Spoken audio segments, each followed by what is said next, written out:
हाँ जी, class 11th वाले बच्चों, तो कैसी चल रही है पढ़ाई सबकी?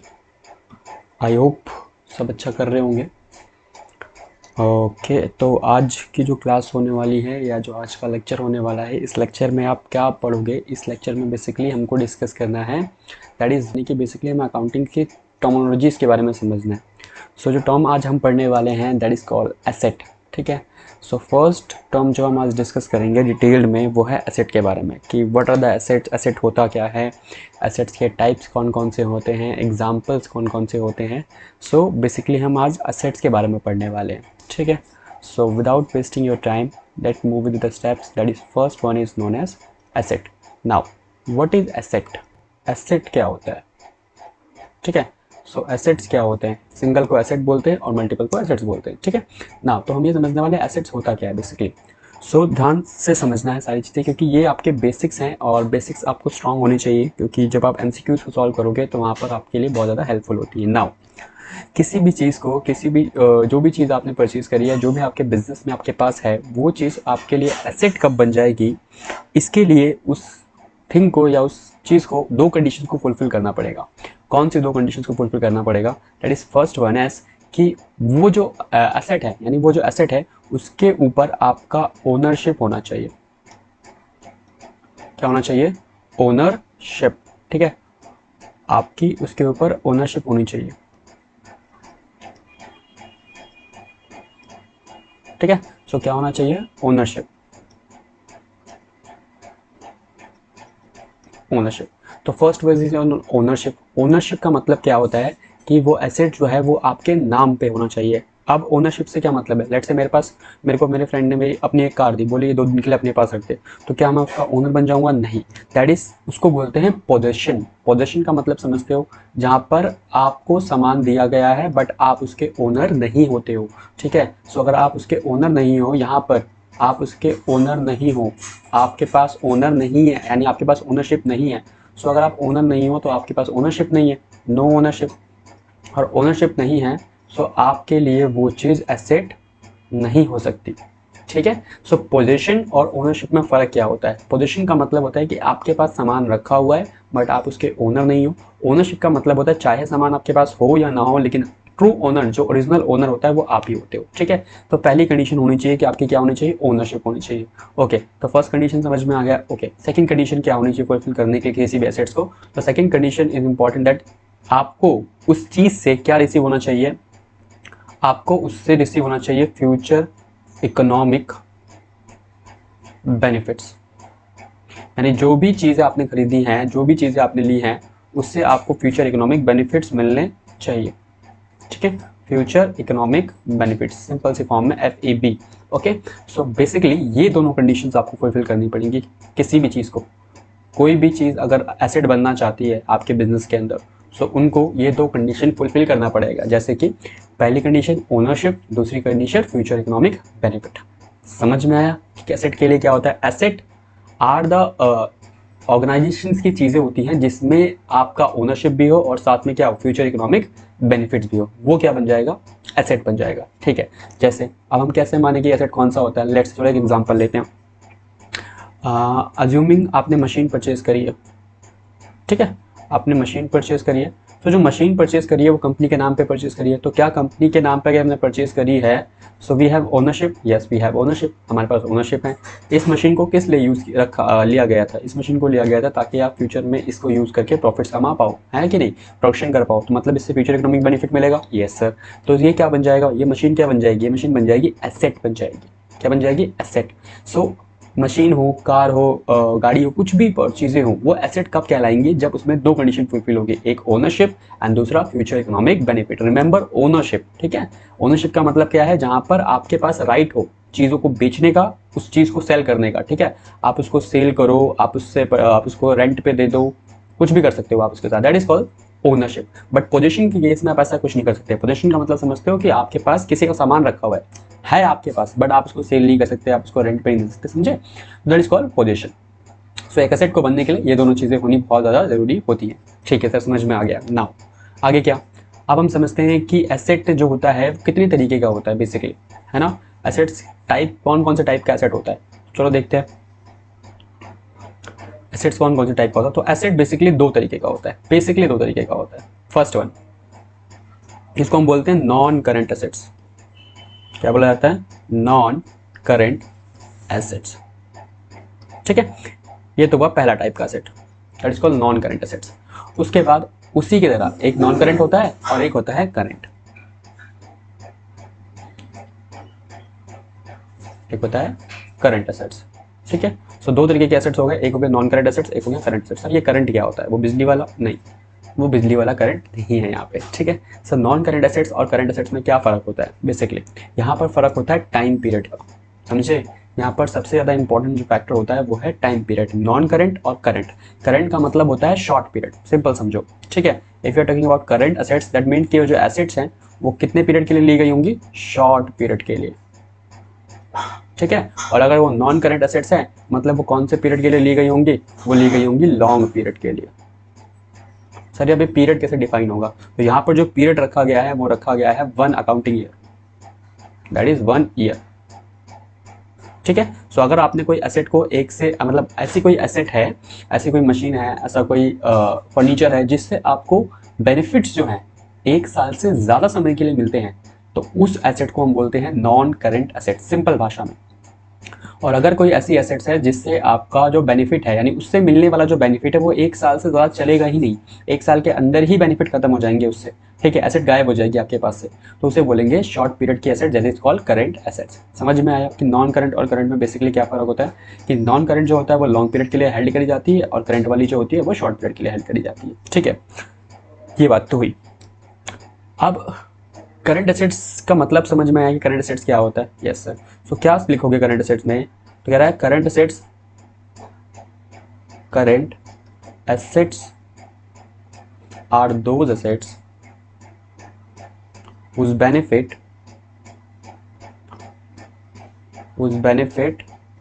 is exhausted. The word is exhausted.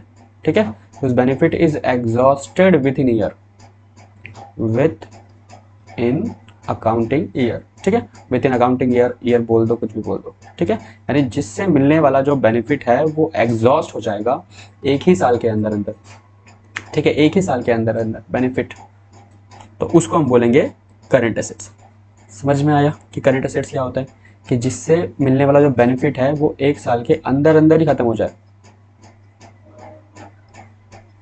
अंदर अंदर ही खत्म हो जाए, उसे बोलेंगे करंट। सर समझ आ रहा है, बट एग्जाम्पल मिल जाए तो और भी ज़्यादा समझ में आ जाए। अच्छा चलो भाई एग्जाम्पल लेते हैं। ठीक है, एग्जाम्पल्स में क्या लेंगे? क्या होगा करंट एसेट? सोचो, मुझे बताओ क्या करंट एसेट होता है? ऐसा कौन सा एसेट है जो 1 साल से कम के लिए चलेगा? ठीक है, सो बेसिकली एग्जाम्पल्स में हम क्या लेंगे? सिंपल देखो, सबसे पहला जो एग्जाम्पल होता है करंट एसेट्स का वो होता है आपका कैश। सबसे ईजी एग्जाम्पल कैश और बैंक। यानी कैश जो हमारे पास रखा रहता है, हम कभी भी उसको 1 साल से ज़्यादा के लिए होल्ड ही नहीं करते। अब कहोगे सर हम तो जमा कर देते हैं बैंक में, बेटा तो सेम चीज़ें आप नहीं करते हो, सेम चीज़ें आप नहीं करते हो। ठीक है, सेम नोट नहीं होते, सेम करेंसी नहीं होता है। कैश को हम कभी भी इतने लंबे पीरियड के लिए होल्ड ही नहीं करते। अगर हम बिजनेस में काम कर रहे हैं तो हम आज का कैश किसी और को दे देंगे, कल वाला कैश किसी और से ले लेंगे। तो कैश जो है वो डेली क्या होता है? आता जाता रहता है। दैट्स वाई कैश को क्या माना जाता है? Current assets. वहाँ पे कभी भी शॉर्ट पीरियड के लिए ही रखा जाता है उसको। ठीक है, तो फर्स्ट एग्जाम्पल जो है वो है कैश। सेकेंड एग्जाम्पल क्या होता है? सेकेंड एग्जाम्पल हम ले लेते हैं, चलो एक वर्ड होता है दैट इज कॉल्ड गुड्स। नया नया वर्ड मिलेगा आपको, गुड्स और वर्ड है स्टॉक। ठीक है, ये समझने वाली चीज़ है। व्हाट इज गुड्स और स्टॉक बेटा? गुड्स और स्टॉक क्या होता है? तो गुड्स होता है बेसिकली वो चीज़, गुड्स किसको बोलते हैं? गुड्स बोलते हैं उस एसेट को जिसका आप बिजनेस करते हो। समझ में नहीं आया? उस एसेट को जिसका आप बिजनेस करते हो। फिर समझ नहीं आया? ओके, समझते हैं। ठीक है, goods are the those assets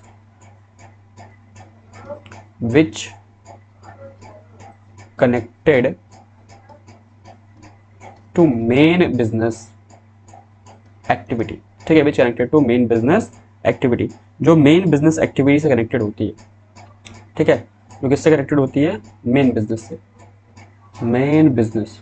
ठीक है, या हम सीधा सीधा ये बोल सकते हैं कि जिस चीज़ का भी आप बिजनेस कर रहे हो वो चीज़ आपके लिए गुड्स बन जाएगी, और उसके अलावा बाकी जो चीज़ें हैं वो आपकी एसेट कहलाएंगी। एसेट तो गुड्स भी है, बट इसको हम गुड्स के नाम से जानते हैं, बाकी चीज़ों को हम उनके नाम से जानेंगे। जैसे जैसे जैसे एग्जाम्पल में आप ले लो, जैसे हम फर्नीचर का बिजनेस करते हैं, हमारा फर्नीचर का बिजनेस है, ठीक है, हम फर्नीचर बनाते हैं, हम फर्नीचर को सेल करते हैं। सो हम जब फर्नीचर को बनाते हैं, हम जब फर्नीचर को सेल करते हैं, so that furniture is itself हमारे लिए ये क्या है, हमारे लिए गुड्स बन जाएगा। क्या बन जाएगा? गुड्स बन जाएगा, ठीक है, क्योंकि हम इसको बेचते हैं, हमारा डेली का काम है, डेली गुड्स फर्नीचर बिकते हैं, फर्नीचर आते हैं, है ना। सो ये हमारे लिए क्या बन जाएगा, एक तरीके का गुड बन जाएगा, स्टॉक बन जाएगा। गुड्स स्टॉक में फर्क क्या होता है? बेसिकली गुड स्टॉक जो होता है वो एक लास्ट मोमेंट पे फुल फिनिश होकर ग्राउंड में रखा जाता है, it's called stock. Okay, so goods क्या होता है? गुड्स होता है वो चीज़, ध्यान से सुनना, गुड्स होता है वो चीज़ जिस चीज़ का हम बिजनेस करते हैं। जैसे जो वेजिटेबल वाला है, अगर वो वेजिटेबल बेच रहा है तो उसके लिए वेजिटेबल्स क्या है? गुड्स है, समझ रहे हो, उसके लिए वेजिटेबल्स क्या है? गुड है। लेकिन ध्यान से देखोगे तो उसके पास एक वेटिंग मशीन भी रखी रहती है, होती है ना वेटिंग मशीन, जिसमें वो आपको वेट करके देता है। आप जाओ उसके पास, और उससे बोला सर अपनी वेटिंग मशीन आपको बेच दो, मुझे बेच दो, मुझे लेनी है। क्या वो बेचेगा? वो नहीं बेचेगा। वो उसने क्या बेचने के लिए रखी है? नहीं रखी है। उसने बेचने के लिए क्या रखा है? वेजिटेबल्स। सो उसने जो वेजिटेबल्स रखी हुई है बेचने के लिए, वो वेजिटेबल्स क्या है? गुड्स है। लेकिन बाकी जो चीज़ है वो क्या है? एसेट है, ठीक है। सो ये भी एसेट है, बट ये क्या है? ये गुड्स है, ठीक है। तो ये जो गुड्स है, ये जो स्टॉक है, इसकी खास बात क्या है? इसकी खास बात है कि इसको रखा किस लिए जाता है? That is held for sale. किस लिए रखा जाता है? हेल्ड फॉर सेल, यानी कि इसको बेचने के पर्पज से रखा जाता है। मेरा मेरा कंप्यूटर्स का बिजनेस है, तो मैं क्या करता हूँ? कंप्यूटर्स बेचता हूँ, कंप्यूटर्स खरीदता हूँ, ठीक है। तो कंप्यूटर मेरे लिए क्या हो जाएगा? गुड्स हो जाएगा। लेकिन मेरे ऑफिस में चेयर पड़ी, तो चेयर मेरे लिए क्या गुड होगा? नहीं, चेयर मेरे लिए क्या होगा? एसेट होगा, फर्नीचर होगा। I hope is clear to you. फिर भी किसी को डाउट रहेगा तो कमेंट सेक्शन में डाउन कर देना, ठीक है। कि गुड्स क्या होता है? जिस चीज का बिजनेस करते हो, दैट इज मेन बिजनेस, समझ रहे हो। जिस चीज का हम क्या करते हैं? मेन बिजनेस करते हैं, वो हमारे लिए गुड्स रहेंगी। बाकी सारी चीजें एसेट बन जाएंगी, एसेट यानी कि उनके नाम से जानी जाएंगी, ठीक है। I hope this clear to you all. Okay, now तो हमें समझ में आ गया कि जो गुड्स हैं वो किससे रखी जाती है? Held for sale. और क्या एग्जांपल हो सकते हैं सर करंट एसेट के? और भी बहुत सारे एग्जांपल्स हैं, मैं आपको लिखवा देता हूँ। जैसे कि एक one of the example is creditor. Creditor जानते हो? सॉरी, क्रेडिटर कह रहा हूँ, sorry sorry. One of the example is debtor. Debtor, debtor कौन होता है बेटा? डेटर आगे आपको एक्सप्लेन किया जाएगा, बार बार बता देता हूँ अभी थोड़ा शॉर्ट फॉर्म में। डेटर वो पर्सन होता है जिसको हमने क्रेडिट में सेल किया होता है, मतलब हमने क्रेडिट में कुछ बेचा होता है और उससे हमको पैसे लेने होते हैं। क्या करने होते हैं? पैसे लेने होते हैं, लेने हैं। तो पैसे लेने हैं तो मतलब उससे बेनिफिट मिलेगा फ्यूचर में, है कि नहीं। और उसके ऊपर हमारा कंट्रोल भी रहता है। ये कंट्रोल का मतलब है कि हम उससे पैसे मांग सकते हैं, ठीक है। सो बेसिकली ओनरशिप और कंट्रोल का वहाँ फर्क पड़ता है। ओके, सो बेसिकली ये कुछ एग्जांपल्स है, जो गिने चुने एग्जांपल्स दिए मैंने, और भी एग्जांपल्स होते हैं वो आपको आराम से डिटेल में बताया जाएगा, ठीक है। So I hope this clear to you कि करंट एसेट्स क्या होता है बेटा। करंट एसेट्स वो होते हैं जो जिसका बेनिफिट जो है, यानी दोज एसेट्स जिनका बेनिफिट क्या है, इज एग्जॉस्ट हो जाता है with an accounting year, with in accounting year, एक साल के अंदर अंदर ही खत्म हो जाता है। बट यहाँ पर अगर हम बात करें नॉन करेंट एसेट्स की, तो नॉन करेंट एसेट्स में क्या आएगा? Benefit not exhausted. सिंपल मतलब है बेनिफिट, है ना, बेनिफिट। तो मेरा पेन को क्या हो गया पता नहीं आज। Benefit not exhausted, not exhausted in 1 year. यानी जहां पर आपका जो एसेट आपने खरीदा है वो एक साल के अंदर खत्म ही नहीं हो रहा, मतलब उसका बेनिफिट खत्म ही नहीं हो रहा, वो एक साल से लंबे पीरियड के लिए बेनिफिट्स दे रहा है, ठीक है। So that is called non current assets. समझ में आ रहा है? हाँ सर, एग्जाम्पल दे दो और समझ में आ जाएगा। ओके, एग्जाम्पल्स दो तुम एग्जाम्पल लो। क्या एग्जाम्पल लिया जाएगा? बताओ बताओ। हमें फर्नीचर बनाना, तो फर्नीचर बचाने के लिए हमें क्या चाहिए? मशीन चाहिए, वी नीड मशीन। तो मुझे बताओ जो मशीन है वो क्या एक साल के लिए रखी जाएगी, एक साल से ज़्यादा लंबे पीरियड के लिए रखी जाएगी? ऑफकोर्स सर, एक साल से लंबे पीरियड के लिए होती है मशीन, 10 ईयर, 5 ईयर, 6 ईयर्स। तो मतलब वो मशीन क्या है, उससे मिलने वाला बेनिफिट 5 साल तक मिलेगा, तो मतलब क्या बन जाएगा? नॉन करेंट एसेट्स, ठीक है। सो ये मशीन हो गया। मशीन के अलावा बहुत से एग्जाम्पल है, फर्नीचर हो गया, आपके स्टाफ में बैठने के लिए चेयर्स चाहिए आपको, तो वो भी तो हर साल थोड़ी चेंज करते हैं हम, तो वो क्या हो गया? फर्नीचर हो गया। इससे बहुत सारी चीज़ें होती हैं, ठीक है। This is called non current assets. I hope this clear to everyone कि करंट क्या होता है, नॉन करंट क्या होता है बेटा, ठीक है। सो ये आपको एक बार क्लियर करेगा। तो यहाँ तक फटाफट से आप नोट करो चार्ट में, ये आपको हमने स्क्रीन पे दिखा हुआ कि एसेट्स के बारे में हमें इतना कुछ पढ़ा है।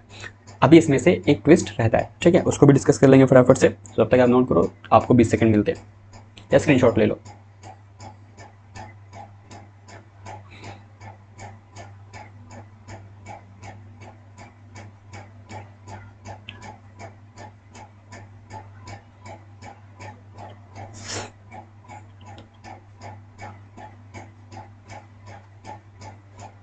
ओके चलो, आई होप एवरीवन नोटेड।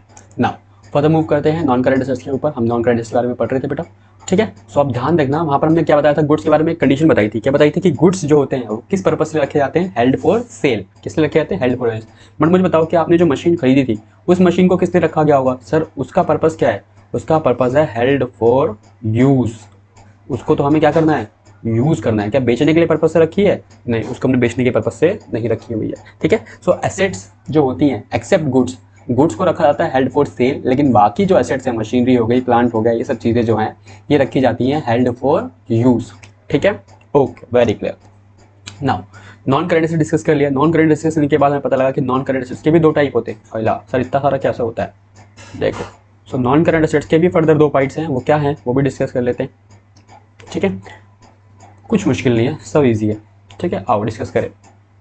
हमने पहले पढ़ा नॉन करंट। अब ध्यान रखना, हम नॉन करंट के टाइप्स को चेंजेस कर रहे हैं, नॉन करंट के टाइप्स पढ़ने जा रहे हैं। तो मतलब कि एसेट्स जो है वो 1 साल से ज़्यादा के लिए ही होल्ड करे जाएंगे, यानी 1 साल से ज़्यादा तक ही बेनिफिट आपको मिलेगा। ओके ना, समझते हैं।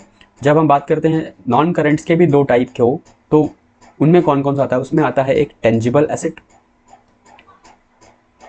क्या आता है, टेंजिबल एसेट। टेंजिबल एसेट्स क्या होता है, जो 1 साल से, सॉरी 1 साल से कह रहा हूँ, टेंजिबल एसेट्स वो एसेट्स होता है बेटा जिसको आप टच कर सकते हो, फील कर सकते हो, देख सकते हो, दैट इज कॉल्ड टेंजिबल। उसके अलावा हमारे पास होता है एक इंटेंजिबल एसेट्स। कौन सा एसेट्स, इंटेंजिबल एसेट्स, ठीक है। सो ये होते हैं आपके इंटेंजिबल एसेट्स। तो टेंजिबल और इंटेंजिबल किसके टाइप से, नॉन करंट के। एमसीक्यू में क्वेश्चन पूछा सकता है, बताओ टेंजिबल एग्जांपल किस एसेट का टाइप होता है, नॉन करंट का, करंट का, या फिर इंटेंजिबल का। तो बहुत सारे आपसे पूछा सकते हैं, non current, current, none of the above या ऑल ऑफ द अबव। तो there are maybe chances, क्योंकि आपको पता है पैटर्न जो है वो कैसा हो गया एमसीक्यू। समझे फिर टेंजिबल एसेट्स क्या होता है, मैंने क्या बताया, टेंजिबल एसेट्स क्या होता है बेटा, जिसको हम देख सकते हैं, जिसको हम टच कर सकते हैं, that is called tangible assets. Okay now the tangible assets की एक ही आपके पास टर्मिनोलॉजी याद रखनी है, दैट उसका क्या होना चाहिए, तो उसका होना चाहिए फिजिकल एग्जिस्टेंस। फिजिकल एग्जिस्टेंस का मतलब है दिखना चाहिए वो आपको आंखों से, है कि नहीं, फिजिकली वो एग्जिस्ट होना चाहिए, उसको आप टच कर सकते हो, उसको आप देख सकते हो, that is called tangible assets. Example, बहुत सारे एग्जाम्पल्स है, लैंड है ना, बिल्डिंग है कि नहीं, फर्नीचर, ठीक है। तो ये सब चीज़ें क्या है, ये क्या है, फिजिकल एग्जिस्टेंस, इनका एग्जिस्ट करती है। फर्नीचर को देख सकते हो, बिल्डिंग को देख सकते हो, लैंड को देख सकते हो, सब क्या है, टेंजिबल एसेट्स के टाइप्स हैं, टेंजिबल एसेट्स के एग्जांपल्स हैं। इनटेंजिबल क्या होता है, बिल्कुल उसका रिवर्स, नो फिजिकल एग्जिस्टेंस, जिसको आप देख ही नहीं सकते, इनविजिबल, नो फिजिकल एग्जिस्टेंस, ठीक है। मतलब इस एसेट को हम नहीं देख सकते, उसका कोई फिजिकल एग्जिस्टेंस नहीं है, ठीक है। तो जिसका फिजिकल एग्जिस्टेंस नहीं है, वो ऐसी कौन सी एसेट्स होती है सर, मतलब ऐसा भी कोई एसेट होता है क्या जिसका फिजिकल एग्जिस्टेंस ना हो, यस बिल्कुल होता है, समझ रहे हो। और एसेट क्या होता है आपको ये पता होना चाहिए, एसेट क्या होता है सर, एसेट बनने के लिए कितनी कंडीशन पूरी करनी पड़ती है, फटाफट से बताओ मुझे। एसेट करने के लिए आपको 2 कंडीशन फुलफिल करनी पड़ती है, वन इज नोन एज, जिसमें आपका ओनरशिप और राइट होना चाहिए, और दूसरा चीज़ जहाँ पर इससे मिलने वाला होना चाहिए, बेनिफिट मिलना होना चाहिए। तो ऐसी कौन सी चीज़ होती है जो इनविजिबल है, दिखती भी नहीं है, लेकिन फिर भी वो ओनरशिप और राइट रहेगा, और क्या रहेगा, बेनिफिट भी मिलता रहेगा। तो उसमें सबसे पहला एग्जाम्पल, सबसे मोस्ट पॉपुलर एग्जाम्पल होता है बेटा गुडविल का। गुडविल क्या होता है, ठीक है। सो गुडविल एक टर्म में समझाऊं बेसिकली आपको मैं सिंपल लैंग्वेज में, तो गुडविल का बेसिकली मतलब होता है रेपुटेशन, ठीक है। गुडविल का बेसिकली मतलब होता है रेपुटेशन ऑफ फर्म, ठीक है। किसी भी फर्म या किसी भी कंपनी की अपनी क्या होती है, एक रेपुटेशन होती है। दैट रेपुटेशन यानी दैट जो मार्केट वैल्यू है उसकी, या जो ब्रांड इमेज है उसकी, वो चीज़ उसको क्या करती है, हेल्प करती है किस चीज़ में, फ्यूचर इकोनॉमिक बेनिफिट्स कमाने में। जैसे मैं बता दूं, तो आप अगर देखोगे कोई भी ब्रांड अगर आप चूज़ करते हो, तो ब्रांड की क्या होती है, वैल्यू होती है ना। तो that brand is also kind of a asset, वो ब्रांड भी क्या है, एसेट है। जैसे कोल्ड ड्रिंक्स की बात करें तो हम क्या करते हैं, कोक ले लेते हैं, चलो कोक खरीद लेंगे, ठीक है। सो कोक एक नाम है जो क्या करता है, एक रेपुटेशन है ना मार्केट में। अगर कोल्ड ड्रिंक के नाम पे हम कोक ही ले रहे हैं, मतलब कोक वालों का सेल बढ़ेगा तो उनको बेनिफिट मिलेगा, है कि नहीं। तो कोक जो है वो एक्चुअली में है क्या, एक नाम ही तो है, क्या है वो, एक नेम ही तो है। तो वो जो नेम है वो रेपुटेशन है ना उस कंपनी की, है कि नहीं। तो वही चीज़ क्या बोलते हैं, उसी को गुडविल बोला जाता है। सो गुडविल भी एक तरीके का क्या बन गया, एसेट बन गया, दिखती नहीं है, शोन टच नहीं कर सकते आप, है ना, लेकिन उसको उससे क्या होगा, वो एक तो कंपनी की है, क्योंकि कोक का नाम कोक के अलावा तो कोई और यूज नहीं कर सकता ना, क्योंकि वो तो उसका राइट है, ओनरशिप उसके पास है। और second thing that it provides you to future economic benefit also, ठीक है। So the first one is a goodwill. Goodwill के अलावा और कौन से एग्जाम्पल होते हैं सर? गुडविल के एग्जाम्पल होते हैं, उसके अलावा आपके पास सॉफ्टवेयर होते हैं ना, सॉफ्टवेयर भी तो नहीं दिखते आपको, है ना? जैसे विंडोज़ का सॉफ्टवेयर होता है ना, अपने लैपटॉप में आप विंडोज़ डालते हो, एंड्रॉयड होता है ना, ये सब सॉफ्टवेयर हैं। इनको आप जब डाउनलोड करते हो या फिर जब उनको खरीदते हो तो पे करना पड़ता है ना पैसे। तो कंपनी को बेनिफिट हो रहा है नहीं हो रहा? कंपनी के पास राइट है या नहीं है? बिल्कुल है। बट क्या ये आपको दिखते हैं? ये नहीं दिखते हैं, है कि नहीं? इसी तरीके से एक और होता है कॉपीराइट। क्या राइट होता है? कॉपीराइट होता है ना। आप बुक में देखोगे तो ऐसा सी सा सिंबल बना होता है इस तरीके से, है कि नहीं, हर बुक के अंदर। ठीक है, तो आप अपनी बुक में भी चेक करना, वहाँ पे भी बना हो कि कॉपीराइट का एक सिंबल बना होता है। क्या मतलब होता है कॉपीराइट का? कॉपीराइट का मतलब होता है कि अगर किसी कंपनी ने, किसी ऑर्गेनाइजेशन ने कुछ इन्वेंट किया है, ठीक है, किसी ने कुछ इन्वेंशन करी है, तो उसको राइट मिल जाता है गवर्नमेंट के तरफ से कुछ टाइम पीरियड के लिए कि सिर्फ वही पर्सन उस चीज़ को यूज़ कर सकता है। और अगर किसी और ने उसको यूज़ किया तो उसको पेनल्टी लग जाएगी, क्योंकि वो राइट जो है उसके पास राइट नहीं है यूज़ करने का। जैसे मैं आपको एग्जांपल दूं तो एक कंपनी थी बहुत पॉपुलर, आप सर्च करोगे तो मिल जाएगी, दैट इज कॉल्ड जेरोक्स। ठीक है, जेरोक्स इज अ कंपनी जिसने first photo copy printing machine बनाई थी। फोटो कॉपी प्रिंटिंग मशीन, ठीक है, मतलब उन्होंने डेवलप किया था कि फोटोकॉपी प्रिंटिंग मशीन। इसलिए आजकल हम जेरोक्स भी जानते हैं ना, हम जब फोटोकॉपी करवाते हैं तो उनसे क्या बोलते हैं? Xerox. But xerox not photocopy का नाम नहीं होता, जेरोक्स नाम होता है कंपनी का। जेरोक्स जो है वो कंपनी का नाम था, ठीक है। तो जो कंपनी थी उसने बनाया था इस फोटोकॉपी की मशीन को। सो उस टाइम जब इन्होंने बनाया था तो उनको कुछ सालों के लिए, उस टाइम पीरियड के लिए राइट दिया गया था कि that you are the only person कि आप उस चीज़ को यूज़ कर सकते हो और आपके अलावा इसको कोई यूज़ नहीं कर सकता। और अगर कोई यूज़ करेगा तो उस पर क्या लगेगी? पेनल्टी लगेगी। मतलब कोई इस चीज़ को कॉपी नहीं कर सकता। Assets as is this is the inventions, तो इन्वेंशंस को आप वैसे भी कॉपी नहीं कर सकते ना। सो दैट मीन्स यहाँ पे क्या लग गया? कॉपीराइट मिल गया। अब इस कॉपीराइट, ये कॉपीराइट एक फॉर्म के लिए कैसे एसेट हुआ? बेसिकली इसके ऊपर राइट है ना, ये जो मशीन इन्वेंट करी थी जेरोक्स वाली, इसके ऊपर राइट किसका है? कंपनी का राइट है कि नहीं है? सो बेसिकली जो मशीन हमने इन्वेंट करी इसके ऊपर दो चीज़ें आनी चाहिए। क्या आनी चाहिए? फर्स्ट इज राइट, राइट तो है क्योंकि कंपनी के पास कॉपीराइट का सिस्टम लगा रखा है, गवर्नमेंट ने बोला कि आप यूज़ कर सकते हो, आपके अलावा कोई और यूज़ नहीं कर सकता। दूसरा, क्या इसकी वजह से बेनिफिट मिलेगा? ऑफकोर्स बेनिफिट मिलेगा। अगर आपको, आप किसी को भी ये चीज़ सर्विस लेनी होगी तो वो सिर्फ आपके पास ही तो आएगा, ये सर्विस किसी और के पास अवेलेबल ही नहीं होगी, है कि नहीं? सो दैट टू थिंग्स, यानी राइट एंड बेनिफिट, वो दोनों चीज़ें किसी में अगर मिल जाती है तो क्या बन जाता है? एसेट बन जाता है। क्लियर? तो मतलब है कि ये दो चीज़ें आपको यहाँ पर मिलेगी, ठीक है। So this is the basically whole chart की एसेट्स कैसे कंसाइडर करता है सारी चीज़ों के अंदर। ओके, तो इसे क्विकली फटाफट से रिवाइज करो एक बार, देखो क्या करना है। सबसे पहले एसेट के बारे में, व्हाट इज एसेट्स? एसेट क्या होता है? तो एसेट के लिए आपको दो कंडीशन फुलफिल करनी होती है। One is known as ownership और राइट, और second one is known as future economic benefit. यानी किसी भी चीज़ में, कोई भी ट्रांजेक्शन के अंदर जब आप कुछ खरीद रहे हो, building, machinery, plant, land, furniture, कुछ भी खरीद रहे हो, तो उसमें दो राइट्स होने जरूरी है। दो राइट्स होने जरूरी हैं। दो कंडीशंस कौन सी हैं?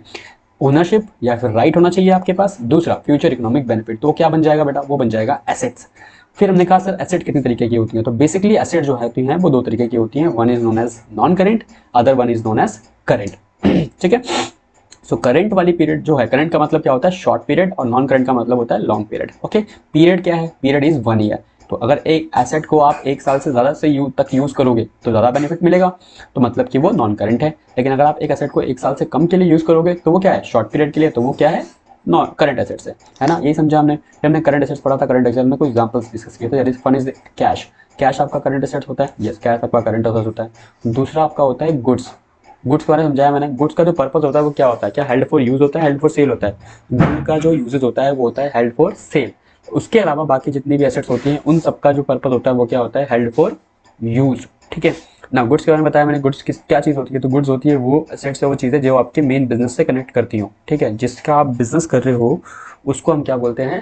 गुड्स। ठीक है, एग्जाम्पल मैंने समझा कि अगर आप फर्नीचर का बिजनेस कर रहे हो, that furniture is to yourself is क्या है? एक गुड्स है कि नहीं? उसके हमने एग्जांपल समझा डेटर का। डेटर क्या होता है? जिसको हमने चीज़ें बेची हैं, अपना गुड्स बेचा है और उससे हमें पैसे लेने बाकी हैं। तो ये कुछ एग्जांपल्स है। फिर हमने समझा नॉन करंट के बारे में। तो नॉन करंट में फर्दर एसेट दो तरीके की होती है। One is known as tangible, other one is known as intangible. ठीक है, टेंजिबल में आपने समझा कि टेंजिबल एसेट्स कौन सी होती है। तो वर्ड आपको ध्यान रखना है कि टेंजिबल के अंदर क्या होना चाहिए? फिजिकल एग्जिस्टेंस, और इंटेंजिबल के अंदर क्या होता है? No physical existence. Physical existence का मतलब क्या होता है? जो जिसका मतलब है कि उसको आप टच कर सकते हो, उसको आप देख सकते हो। ठीक है, दैट्स कॉल्ड फिजिकल एग्जिस्टेंस। यहाँ पर हम लिख सकते हैं कि that can be a seen, आप उसको देख सकते हो। That can be touch, that can be a feel, ठीक है। सो सीन, टच, फील, ये सारी चीज़ें आप उसमें कर सकते हो टेंजिबल एसेट्स के अंदर। इंटेंजिबल में ऐसा नहीं कर सकते हो, ठीक है। इंटेंजिबल में आप टच नहीं कर सकते, सीन नहीं कर सकते, फील नहीं कर सकते। So no physical existence. But इसके अलावा हमने एग्जाम्पल समझे, गुडविल। गुडविल क्या होती है? फॉर्म का नेम, कंपनी का नेम, उसे बोलते हैं गुडविल। सॉफ्टवेयर हो गया, कॉपीराइट्स हो गए, ये सब चीज़ें क्या है? ये है आपकी इंटेंजिबल एसेट्स। तो आई होप आपको ये टर्म समझ में आई होगी, that is asset, that is the single term. इसके अलावा और बहुत सारी टर्म्स हैं, ये भी आपको धीरे धीरे समझ में आने लगेगी। So I hope everyone notice this. If किसी को कोई डाउट रहेगा तो प्लीज़ कमेंट सेक्शन में लिख देना कि सर ये समझ में नहीं आया। और इसके रिगार्डिंग में नोट्स जो है वो टेलीग्राम में डाल दूंगा, तो टेलीग्राम से आप डाउनलोड कर सकते हो। इसको पढ़ने के बाद, इसको समझने के बाद जस्ट ओपन योर बुक्स, जो भी बुक्स आप रेफर कर रहे हो, अदरवाइज मेरे नोट्स रेफर कर लो और उससे थ्योरिकली एक एक करके रीड कर लो। एसेट क्या होता है, टेंजिबल, इंटेंजिबल, करंट और non current, and you are good to go. उसके बाद आपको पढ़ने की जरूरत नहीं है, ठीक है। चलो टेक केयर, बाय बाय। छोड़ दे तू आलस, अब जीत का आगाज कर। कल थे जो पेंडिंग वो काम सारे आज कर। Early to bed and early to rise, है सोच जिसकी ऊंची, बड़ा सपनों का साइज। सेक्रीफाइस कर दे नींद, सेक्रीफाइस तेरा फोन, सेक्रीफाइस सारे दोस्त, sacrifice comfort zone, Facebook log out, full power workout. किताबें उठा लो, पूरी टीम को बुला लो, बिजनेस अकाउंट सारे एड्स भी चला लो। अब ना किस्मत को कोसे, ना किसी के भरोसे, खुद से समर्पण, खुद को परोसे। मुश्किल हो वक्त तो कमांडो हो सख्त, जख्मी है ठीक फिर भी हंसता कम वक्त।